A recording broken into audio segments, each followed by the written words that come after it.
and welcome to Wakeman's Employment Law webinar. Today we're going to discuss flexible furlough, the changes to the coronavirus job retention scheme that are going to take place tomorrow, the 1st of July. My colleague Hagan Roden will talk to you about the HMRC's enforcement powers of the furlough scheme. And finally, my colleague Sophie Furlough will talk to you about changing terms and conditions and redundancy in the COVID pandemic. Just to let you know that you will receive a copy of the slides and the recording of the webinar in the next few days. So just some housekeeping things before we start. If we can have the next slide. If anyone's got any issues in relation to the webinar, please use the hand button on the screen as seen in the picture, and an organiser will contact you to help. And if there's anyone who's got any questions for the question and answer session, there will be one at the end of the presentation, so please use the questions box as shown in the picture.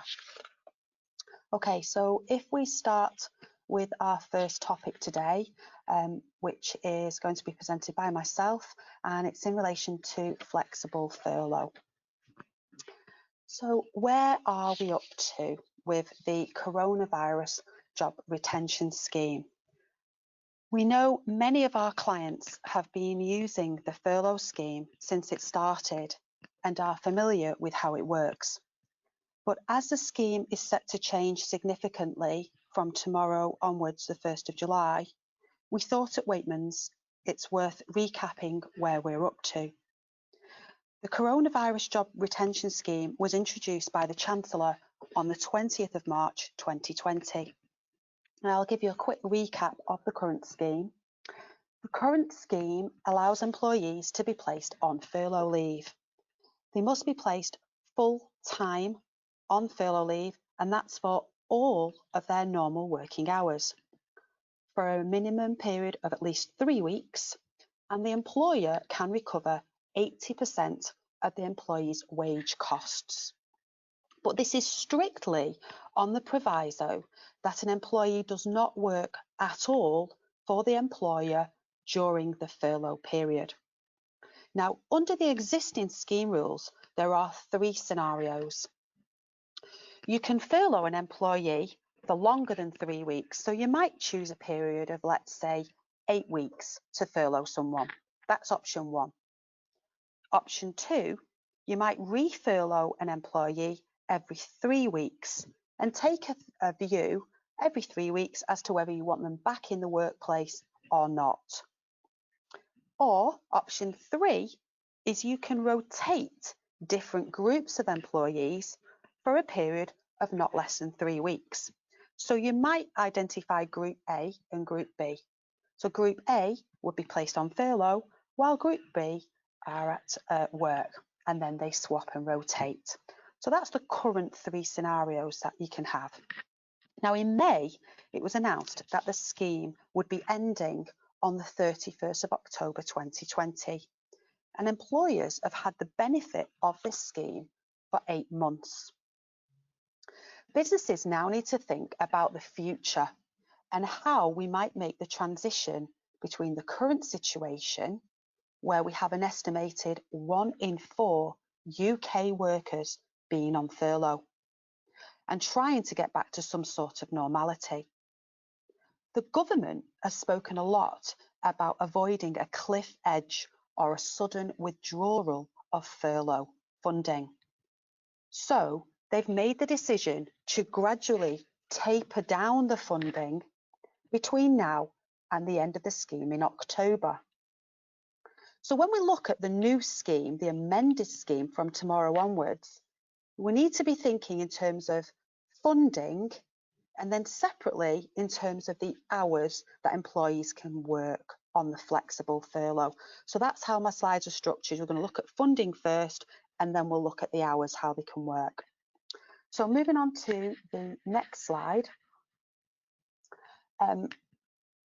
Here we have a graph which shows how the funding is going to reduce over the coming months. Currently, so if we look at July, an employer can claim 80% of a furloughed employee's wages up to a maximum of £2,500. In addition, the government also refunds employers' national insurance contributions and auto-enrolment pension contributions on this sum. Going forward, the scheme is going to be a little bit different.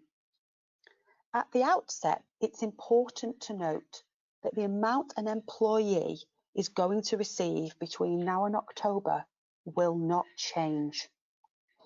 If an employee remains on full-time furlough, they will receive 80% of their pay up to a maximum of £2,500 per month. That's for full-time furlough. What is changing is how that 80% is split between the government and the employer. So if we look at July, there are no changes to the funding in July. If we then go from the 1st of August, we can see that the government will continue to pay 80% of wages up to a cap of £2,500. But employers will now be expected to fund the employer national insurance contributions and auto-enrolment pension contributions on the total furlough pay. Any smaller employers who are not eligible to pay employer national insurance contributions will not have to pay them. So August is effectively a further month of breathing space for very small employers. Now, if we look at September onwards, the government will pay 70% of wages up to a cap of £2,187.50. Employers in September must now fund the remaining 10% of wages to make it back up to 80%. And their salaries are capped at £2,500. And they must also pay the employer's national insurance and auto-enrolment pension contributions on the total furlough pay. If we look now to October, in October, the government will pay 60% of wages up to a cap of £1,875. Employers must then fund the remaining 20% of wages to make it up to 80%, again capped at £2,500, and they must also pay the employer national insurance contributions and auto-enrolment pension contributions on the total furlough pay. And then from the 31st of October 2020, the scheme closes. If we consider now topping up, the employers who are topping up, you may currently be topping up your employees' pay over and above 80% that's currently being funded by the government. Now, we know many clients have been topping up to 100% at their own expense where it's been commercially possible. You can, of course, continue to top up if you want to.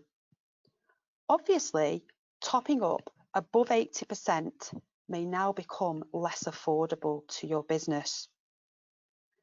And please remember, if you are currently topping up furlough pay over and above 80% and you want to stop doing that, you need to ask your employees to agree to that change. And to do that, you will issue them with a fresh furlough agreement. And if you need any help or support with that, please do not hesitate to get in touch. If we look at the next slide now, we're going to be looking at funding. We've looked at funding, now we're going to be looking at hours. So if we look at the hours, what the employee can work for what we now call flexible furlough. Currently, employees must not perform any work during their furloughed leave period, so they can't work. From the 1st of July, employees can return to work part-time for any amount of time on any work pattern. The key principle is that the employer must pay the employee in full for any hours they work. This means that the employee must receive 100% of their normal pay for the hours they work. For the hours they don't work, the employer will make a claim to the Coronavirus Job Retention Scheme. So let's work out how much to claim from the scheme. The Coronavirus Job Retention Scheme will pay the percentage of wages for the remainder of normal hours not worked.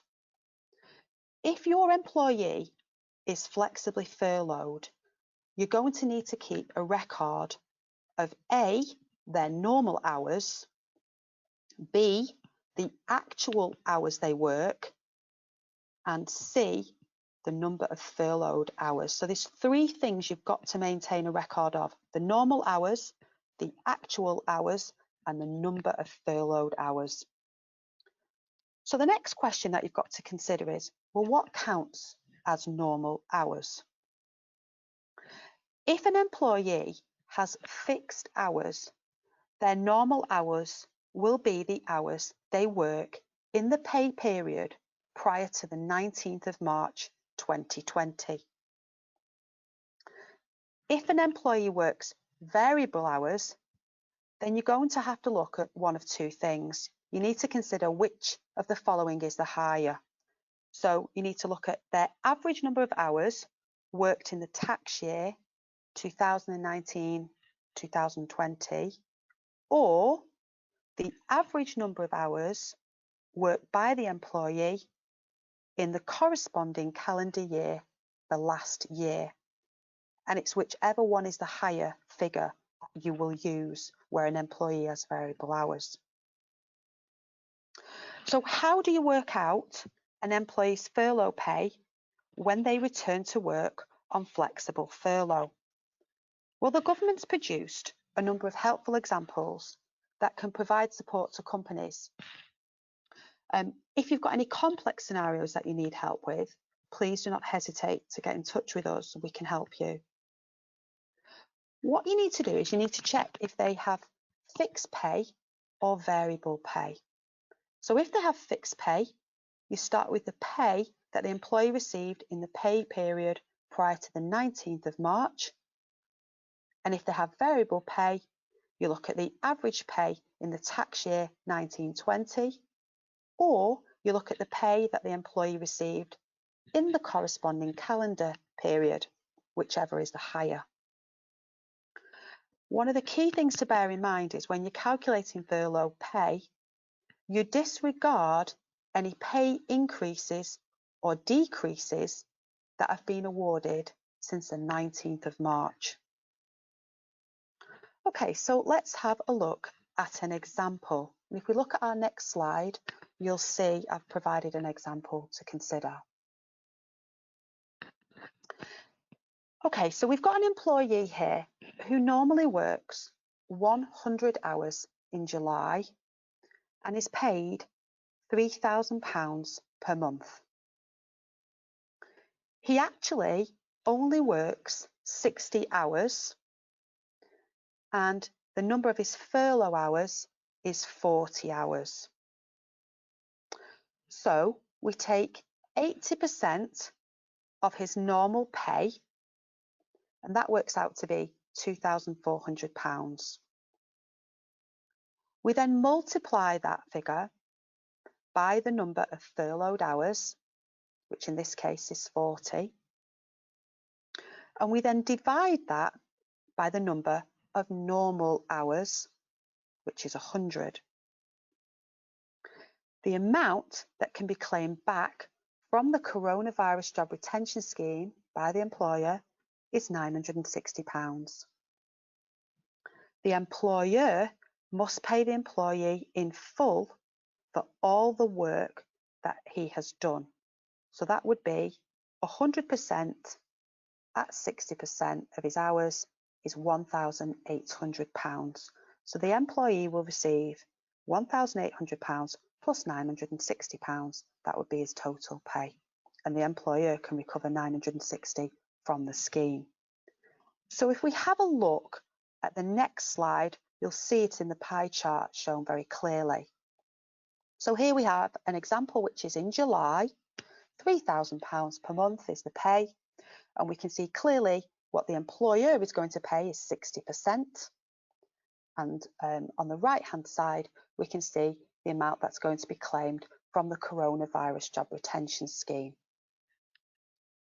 Okay, moving on now. So we're going to have another look at the example which applies from July, where there's a cap involved. So the employee normally works 100 hours in July and is paid £3,500 per month, so slightly higher figure than the last example.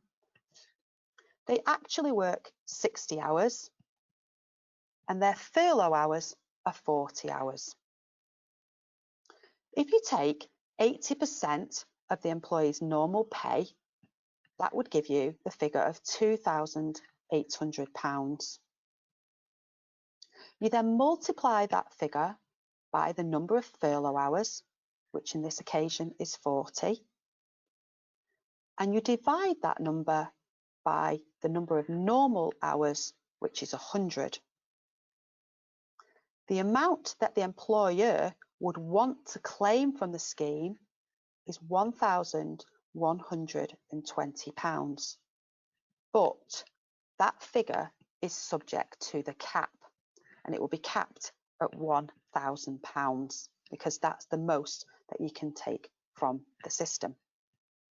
So the employer must pay the employee in full for the work that's done, so that would be 60 hours at £2,100 and would recover £1,000 from the coronavirus job retention scheme, which would mean the employee actually takes home £3,100. Now remember, the maximum the government's contribution to wages will decrease in September and October. If you look back at the graph that we looked at before, you'll see how those figures go down. So in the example that we've got here on screen now, in September, when the funding reduces to 70% and the employee has spent 40 hours of his usual 100 hours on furlough, the most that we could recover from the coronavirus job retention scheme would be £875. Okay, so if we look now at normal pay when employees are working during furlough. So for the purposes of calculating furlough pay, you should continue to use the employee's pay in the pay period prior to the 19th of March as your reference point. But when the employer is funding the employee's pay for the hours worked, so we're actually considering now what hours they worked, we have to consider if there has been any increases or decreases in their pay, because they can be factored in to that payment. So when you're looking at the employer's pay, what you're going to pay your actual employee for working those hours, you will take account of the increases or decreases that have taken place from the 19th of March. So for example, you may have placed a number of your employees on furlough and subsequently reduced pay by agreement across your whole workforce to save you some costs. As long as your furloughed employee has agreed to this company-wide decrease, you can pay them at the reduced rate for any hours that they work. If you're unsure of what the appropriate rate of pay is, please do not hesitate to contact us and we will be happy to advise you on that. If you also need to consider now the restrictions on working in furloughed time. The fact that an employee has come back to work part-time does not mean that restrictions on their activities are entirely lifted. It still remains the case that an employee must not work any hours designated by their employer as furlough. Work is broadly defined as any activity that makes money for or provides services to an employer. Employees are still permitted to undertake volunteer work or training in their furloughed time, and they may continue to work for a non-related employer if their contract permits this. Requiring an employee to work during a period designated as furlough will breach the scheme rules and may jeopardise any employer's refund claim. It's important to note that there is no obligation for employees to furlough flexibly. Employees can remain on full-time furlough if there is no work for them to do. However, as employers are going to be part funding the wages in September and October, it's probably going to make better financial sense for you to start to explore some sort of part-time working pattern. Okay, if we come on to my last slide now. This is about some final points about furlough that I want to talk to you about. So just to consider, there will be no new entrants to the coronavirus job retention scheme accepted after the 30th of June. So in practice, this meant that the latest date which an employer could furlough an employee for the first time was the 10th of June. Claims relating to the period for the 30th of June must be submitted to the government portal by the 31st of July. From the 1st of July, the scheme will be available to employers who have previously used it in relation to employees that have already been furloughed. The main exception to this rule is an employee returning from statutory parental leave. For such an employee to qualify for first-time furlough, they must have been on the employer's payroll on the 19th of March, and they must have started their statutory parental leave before the 10th of June and then returned after that date.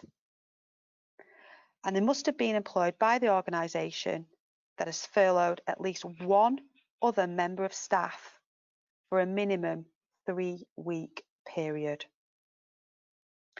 The only other exception is an employee who joins your organisation under a TUPE after the 1st of July 2020. Your organisation can furlough those employees for the first time as long as they completed at least one 3-week period of furlough with their previous employer. Rotational furlough is still perfectly possible under the new scheme rules. In fact, it's probably going to become easier to operate going forwards, as the minimum furlough period of 3 weeks is now scrapped. So after the 1st of July, there will be no minimum furlough period. However, it is important to note that any claim made under the coronavirus job retention scheme must cover a period of at least 7 calendar days. From the 1st of July, the number of employees you can claim for under the scheme will be capped.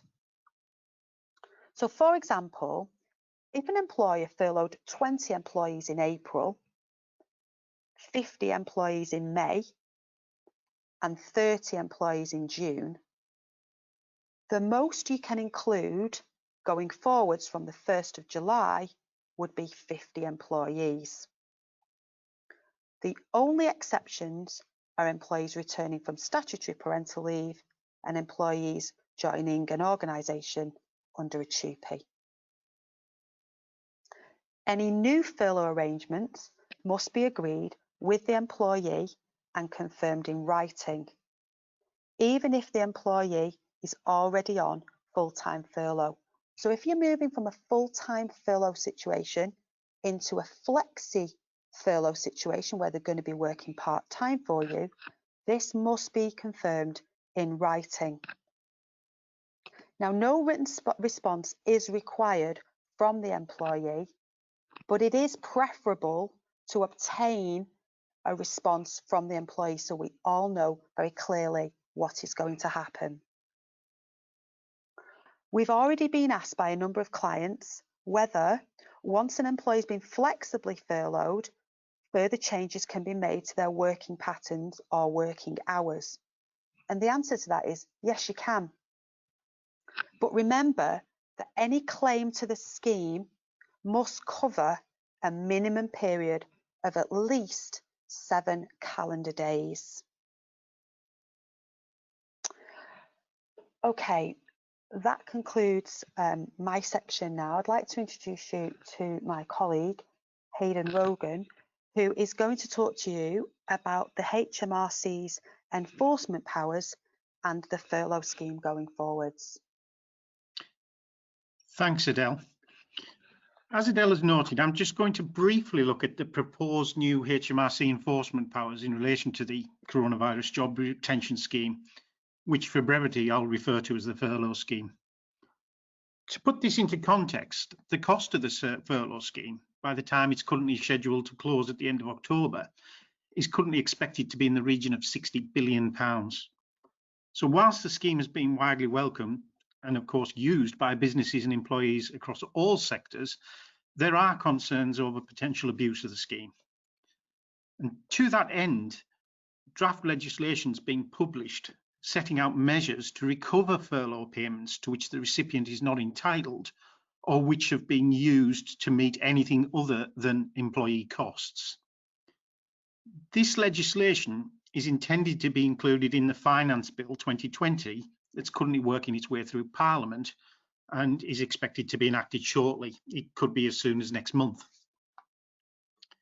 So without getting into any of the technical detail, what this legislation effectively does is deem the amount of any incorrectly claimed furlough payments to be a tax liability. Obviously, they're not a tax liability, but it deems them to be such to allow for 100% of the incorrectly claimed amounts to be clawed back and recovered.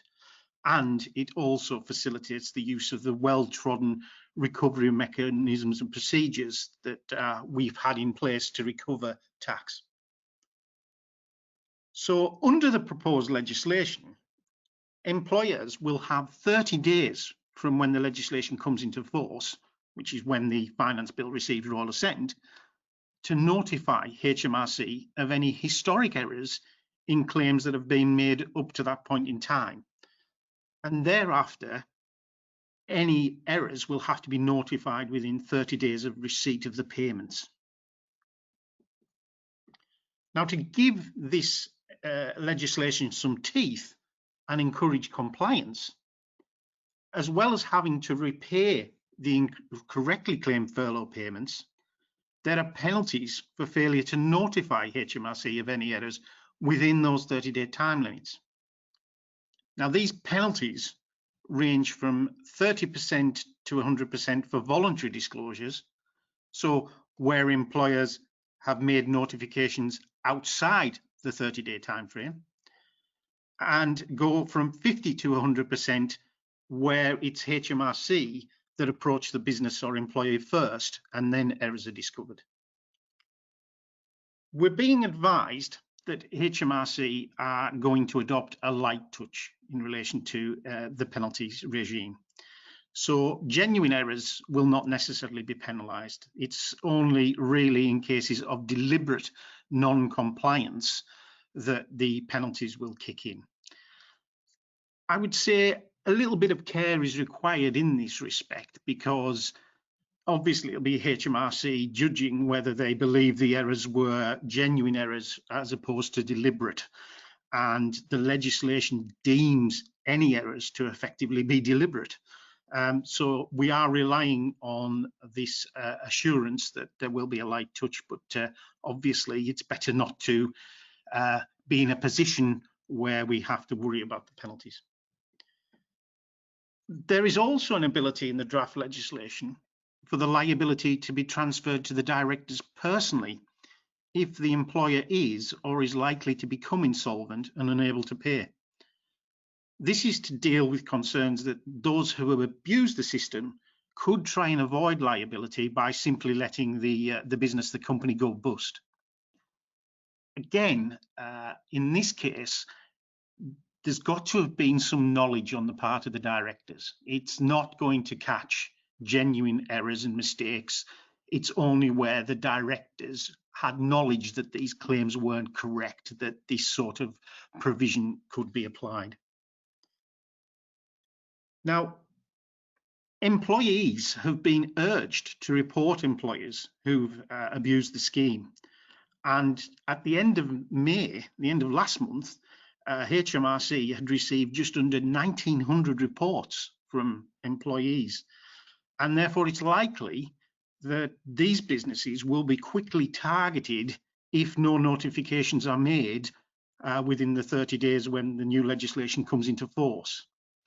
Now, that doesn't mean everyone you can relax, because who knows if any disgruntled employee has made a report that may or may not be genuine. I think it's going to be cases where employees have been asked to do work while they're on furlough. It's likely to be those sort of situations where a report will have been made. So the key point is you should use this time before these measures come into force to double check your furlough claims and make sure all the requirements have been met, so that if you do discover any errors or you've made claims and subsequently realised we needed to bring that employee back in, so they didn't do the minimum 3 weeks, for example, that you've corrected the position and notify HMRC as soon as the notification process is put in place. This is going to be even more important as we move towards the flexible furlough arrangements, where there's going to be an even greater need to ensure detailed records are kept to prove compliance. And as Adele has just taken you through, the calculations are much more complicated to allow for part-time working, etc. So the record keeping process and how the furlough claims are calculated will become even more important. The key, as with any audit, will be to be able to demonstrate to HMRC, if they come calling, that you do have robust compliance policies, procedures in place, not just in terms of the calculations, but the communications with the staff. Do the line managers know what they can and cannot ask the employees to do? Are they aware that any employees on furlough, as Adele mentioned, can't be asked to do any remunerative work? These are the sort of things which HMRC are going to want to see. You've got your policies and procedures in place and they've been disseminated and staff are aware. So there might be an element of backfilling to do, both in terms of checks and to safeguard from future inquiry, but you should use the time now to do that. So that's a quick run through the proposed new enforcement powers. And I'll now hand over to my colleague Sophie, who's going to look at some of the issues and practical considerations beyond flexible furlough.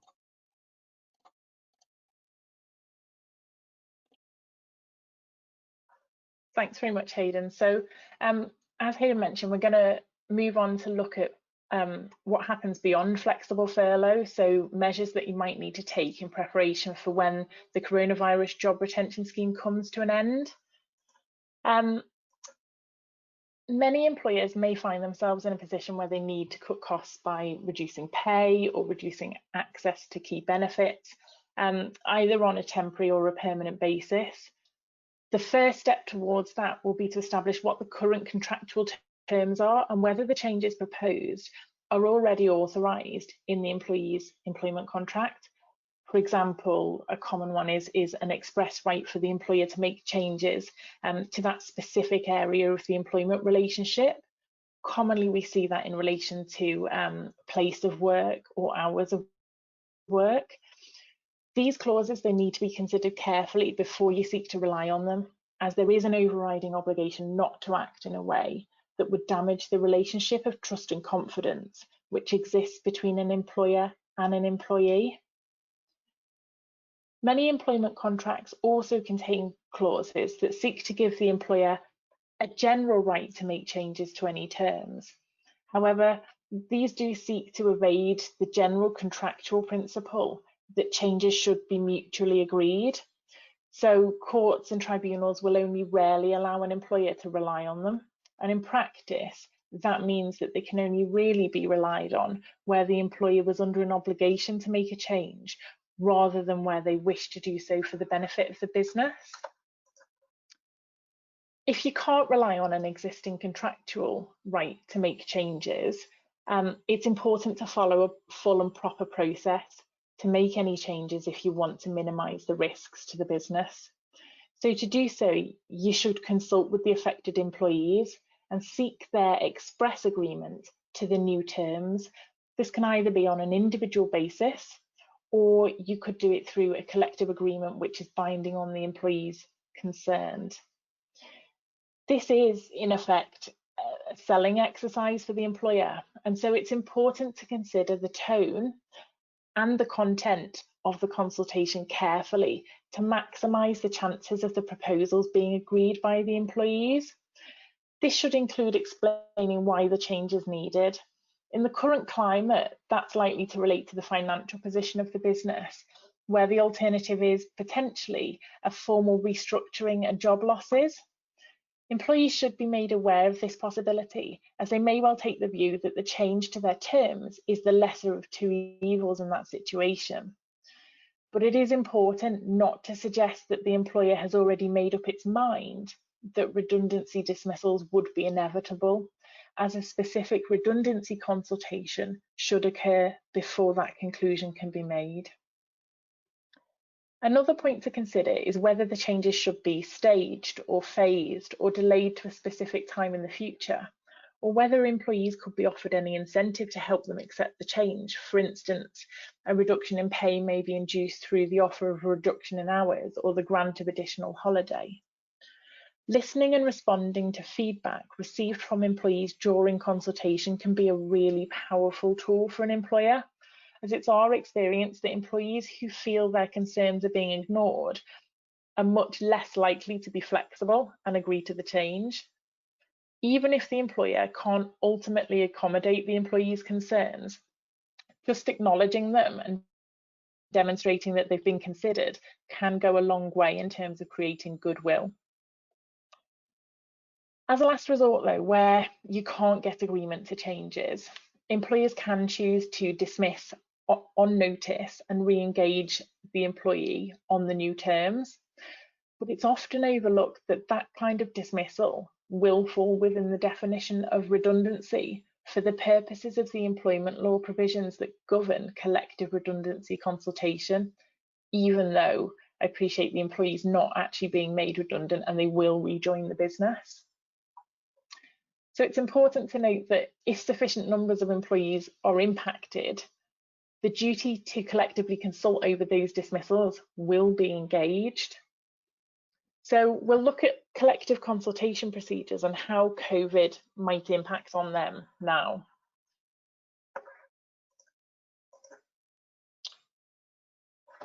So where you're proposing to make large-scale redundancies of 20 or more employees at one establishment within a 90-day period, your collective consultation obligations under Section 188 will kick in. And in short, this means that there'll be an obligation to consult with representatives of affected employees, and there is, in effect, a minimum period before any dismissals can take effect once the consultation has started. For 20 to 99 proposed dismissals, that minimum period is 30 days. For 100 or more proposed dismissals, that increases to 45 days. And it's worth noting that to fit in the minimum 45-day consultation period before the end of the coronavirus job retention scheme, consultation must start no later than 16th of September. These timescales, as I mentioned, are the minimum that are applicable, and employers have an obligation to make sure that consultation begins in good time before the redundancies take effect. So in some cases, the relevant minimum period might not be sufficient for there to be proper consultation on all of the issues. So it's important that there's thorough planning of consultation from the outset so that you can provide for extra time if you need to. Many employers might be tempted to delay starting consultation due to the uncertainty created by COVID-19. There's often a concern that starting too early may cause undue worry or employee relations issues, but an employment tribunal is never going to criticise an employer for starting too early. An early consultation can still be meaningful for the purposes of the legislation. So remember, when you're thinking about timings and when collective consultation needs to start, there's no mechanism for recovering payments in lieu of notice under the coronavirus job retention scheme. So if you want to recover through the scheme some notice pay for the employees you make redundant, you'll need to serve notice of dismissal promptly so the employee can serve out at least part of the notice period while on furlough. On this point, taking this a step further, it's broadly accepted that an employer can serve notice on a furloughed employee, although technically the scheme is silent on that. In this situation, the employer can claim 80% of the salary from the coronavirus job retention scheme, or the applicable reduced percentage as the government contributions scale down over the next few months. But it's our view on balance that notice should be paid at 100% of an employee's usual pay, which means that the employer will have to pay an element of top up. The legal rationale behind that is that when the parties were agreeing to reduce the employee's pay during furlough, it was probably not in their contemplation that this furlough period would overlap with the employee's notice period. Topping up furlough pay during the notice period will be less costly to a business than becoming liable for multiple payments in lieu of notice all at once if notice of dismissal is served on or after the end of the date of the coronavirus job retention scheme. For employees to serve out at least some of their notice on furlough while the scheme is still available, consultation will need to begin considerably earlier than 16th of September, where you've got that 45-day consultation period. Key point to remember is that meaningful consultation remains paramount throughout this procedure. And remember that consultation should be carried out with a view to genuinely avoiding redundancies wherever possible.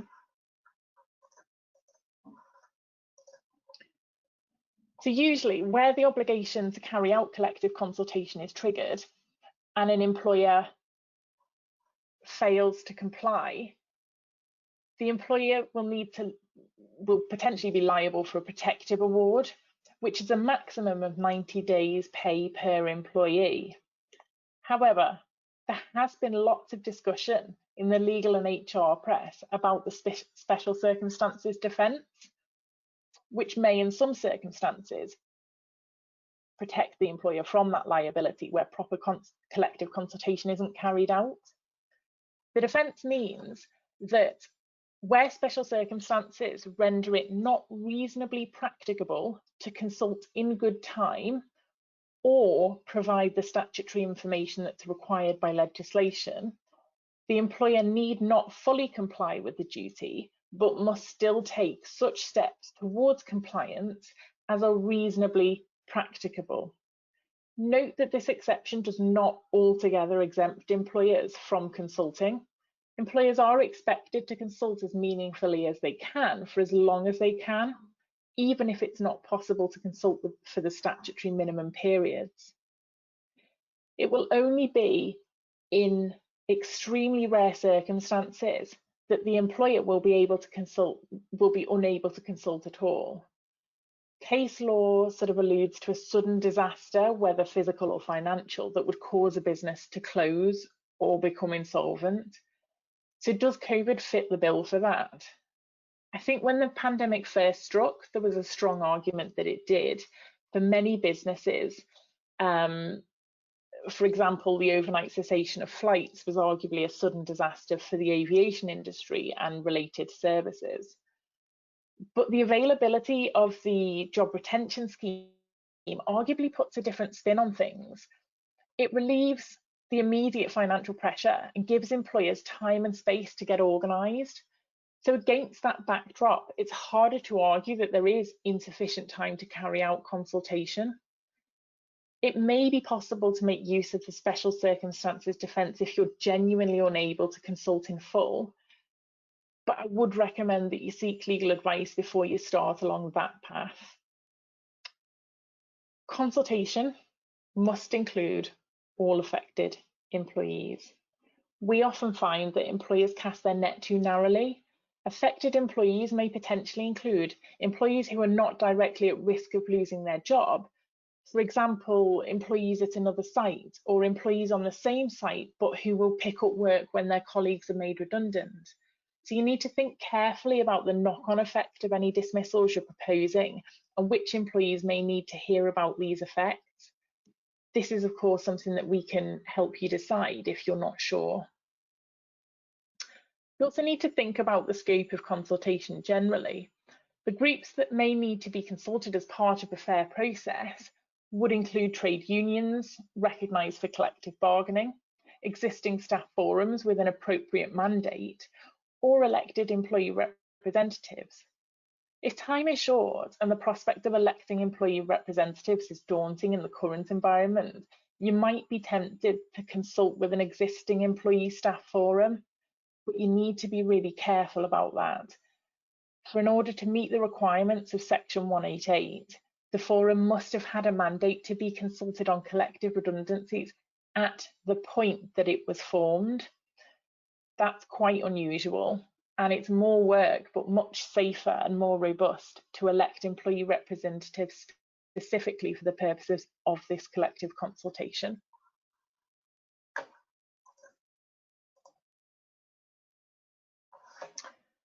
So moving on to our next slide, we're looking at the fact that collective consultation can be challenging in normal times, especially for very large workforces. But in the context of COVID-19, a whole host of new and difficult practical problems have been thrown up. Collective consultation is all about the employer directly engaging with employees, first to facilitate the election of representatives, and second to carry out the substantive consultation itself. Trade union representatives or elected employee representatives are also going to need access to the workforce.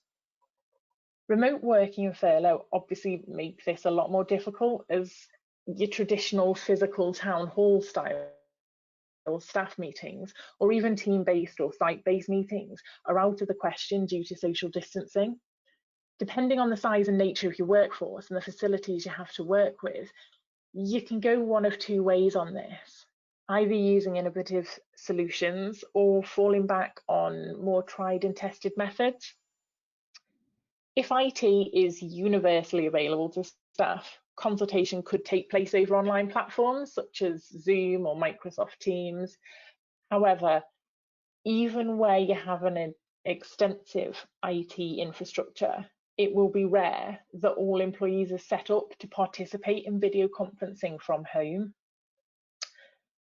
So consultation by email may be an option, although obviously it may be more difficult to fully explain your position and its nuances over email. Also, again, not all employees may have access to their work email while on furlough, and indeed there's likely to be employees in some businesses that may not even have a work email address. So another option to look at is telephone conferencing. This may be an effective way to reach large numbers of employees without the need for specialist equipment. But a word of warning, it can feel quite impersonal, and it can be difficult to practically manage where there are large numbers of participants on the call. So that one takes a little bit of pre-planning. There may be a great deal of pre-consultation work to do to work out the best way to communicate and to gather suitable contact information for affected employees. If it's not possible to achieve sufficient reach across the workforce in these ways, it may be necessary to fall back on conducting elections and consultation by post, but it will be important to build in extra time for that. In the current context, it's even more important to think carefully about how many elected employee representatives you actually need. The more there are, the more challenging consultation will be. In circumstances where communication is more difficult, it may be preferable to elect fewer reps and keep things more streamlined, but you still need to make sure that employee interests are represented appropriately. Allowing representatives access to employees may also need to look different in the current climate. This is really hard in a home working, socially distanced environment. GDPR issues around providing the representatives with employees' personal contact details can come into play, but this can be done for these important purposes, but you will need to make sure it's managed carefully. As employers, you will need to facilitate interaction between the employee representatives and staff to a greater degree than usual. That may be by, for example, providing telephone conferencing facilities, because in a more traditional scenario, the reps may be able to interact through physical meetings in the workplace, which obviously won't be possible at the moment. It's important to keep in mind that there is a duty on employers to take reasonably practical steps to consult employees. An employment tribunal are going to assess that against the background of COVID-19 and furlough. So there will be some recognition of how difficult this is for employers, but the bar is still high, and employers will still be expected to work hard to ensure that consultation is thorough and it's robust. So on that note, I'm going to hand back to Adele, who is going to chair the Q&A session.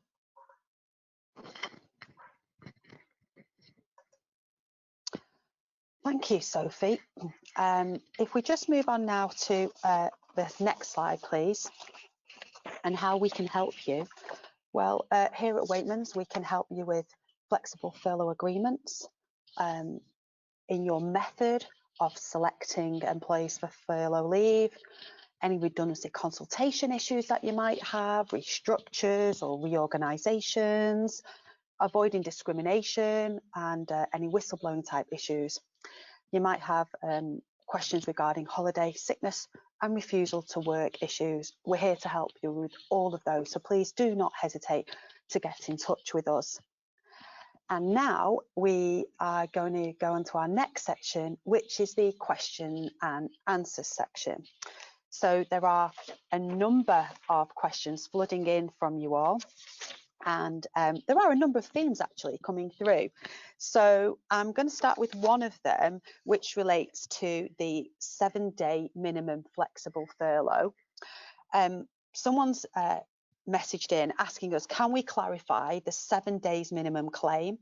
I've also had another question. I understand that we will only be able to claim for a minimum of a week, but can this week be broken down over, say, a 2-week period? Say, for example, the employee works 2 days 1 week and 3 days the next. Can this be done? Well, the issue with regards to the 7-day minimum claim is relatively straightforward. The answer is yes, you can put a claim in on that basis. So from the 1st of July, there is no minimum furlough period. However, any claim that you submit under the Coronavirus Job Retention Scheme must cover a period of at least 7 days. So yes, it can be discontinuous days that the person is not working, is sat at home on furlough, and you subsequently put them all together. Once you've got 7 days, you can put in your claim. So I'm hoping that clarifies that issue. Another one is it possible to flexibly furlough an employee who has worked full-time for a week? And again, yes, the answer to that is you can have someone in full-time and then put them on flexible furlough. You can agree various work arrangements now. There is no restriction on your working arrangement. So you might have them in for full-time for a week. The next week you might have them in for only 2 days or 3 days or whatever works best for you. What I would say is, on that basis, if you are going to chop and change, another theme that seems to be coming in from the questions is about the flexible furlough agreement and what you have to have in writing. So someone's asked, do you have to set out in advance the days and the times that your employee is going to be flexibly furloughed? So the days and times that they might be in work, or the days and times that they're going to be sat at home. Now, the answer to that is yes, you will need something in writing to explain the new flexible furlough arrangements. What I would say is, if the timing of the hours is going to change, then you might be able to cover that off in one simple flexible furlough agreement. So you might say, look, your hours will vary across the week, and explain, for example, give them some timescales that it might be between, say, 4 p.m. and 8 p.m. or something of that nature, that they're required to come in during those kind of hours. On that basis, if those hours that are going to change, I probably wouldn't reissue a new flexible furlough agreement.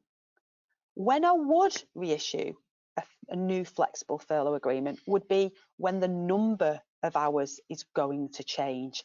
So if you're going to give them 10 hours one week, 15 hours the next week, I would say, regrettably, there would be an administrative burden upon you to agree a new furlough agreement on that basis, because I don't think your initial letter would cover off that sort of thing. I think you'd need to get specific agreement to be upping and downing the number of hours. So I hope that clarifies questions relating to that. Sophie, we've had some questions in for you too, and someone's asked, if we want to change the terms and conditions of more than 20 employees, at what stage would we be obliged to collectively consult? Thanks, Adele. So I think that's a fairly common scenario. So collective consultation only applies to the process of changing terms by termination and re-engagement. But generally, you'd first seek the agreement of the employees concerned, so that there wouldn't be a need for there to be a termination and re-engagement. There's therefore a choice between starting collective consultation at the very start of your process of trying to change terms, but seeking to make those changes by agreement as far as possible, or seeking agreement to the changes first and then only starting collective consultation if there are sufficient number of employees who refuse to agree to the changes. I find that generally employers tend to favour that second option, as there's a chance that they might be able to avoid collective consultation altogether, because numbers might drop below 20 in that first sweep of trying to seek consent. And if that happens, then there'd then be no obligation to move on to collective consultation. And it also means that potentially you might be able to, if you do have to collectively consult, that consultation period might change from 45 to 30 days if numbers of employees refusing drop sufficiently. So I suppose in some ways there's sort of two options. You can either start right at the start, or you can wait until you've done your first sweep of trying to get consent, and then you collectively can consult with only those who have refused, leaving those numbers above 20 or more. Thank you, Sophie. Another question that's come in regarding flexible furlough this time is, can we serve notice on a furloughed employee? And what should the employee be paid while they are on notice? The answer to that is yes, you can serve notice on a furloughed employee. And in this situation, the employer can claim 80% of their salary from the Coronavirus Job Retention Scheme. Now, remember that contribution from the government is going to reduce down as we get nearer to October 2020. We're not entirely clear whether an employee should receive 80% of their pay or revert to 100% of their pay during notice period. There's been many views expressed on this. My own view is that I believe an employee should receive 100% of their pay while they are on notice.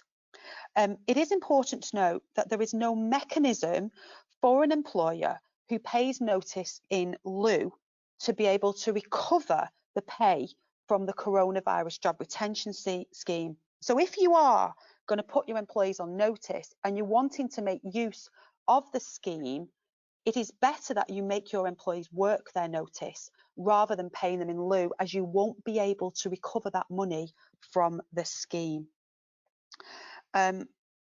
Another question is, if we serve notice on a furloughed employee, can we insist that they use up their remaining holidays during their notice periods?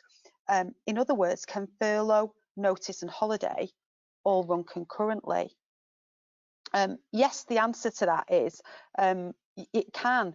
There doesn't appear to be any reason why furlough, notice and holiday cannot run concurrently.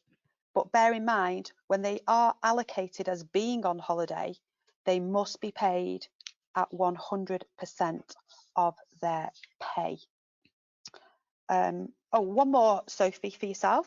In a collective redundancy consultation, do we have to wait until the end of the minimum consultation period to serve notice to end employment?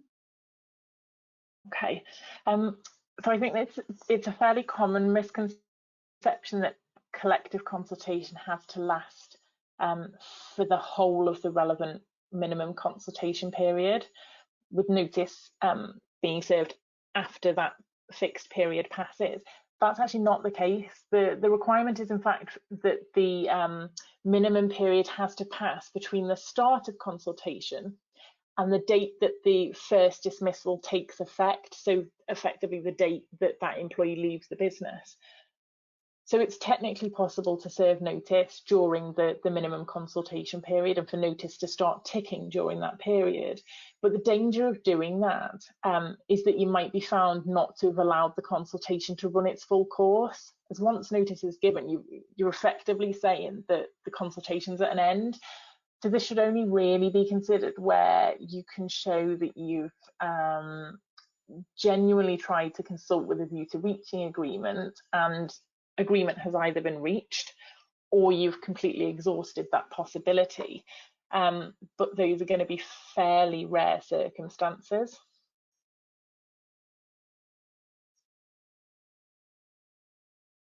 Hopefully that makes sense.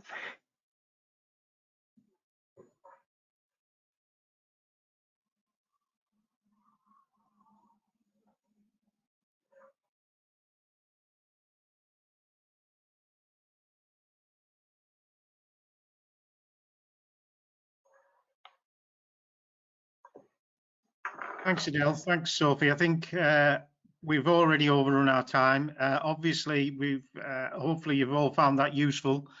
And if anybody has, wants to get in touch or needs any assistance, our contact details are provided, and we'll be circulating a copy of the slides and the presentation in due course. Thank you.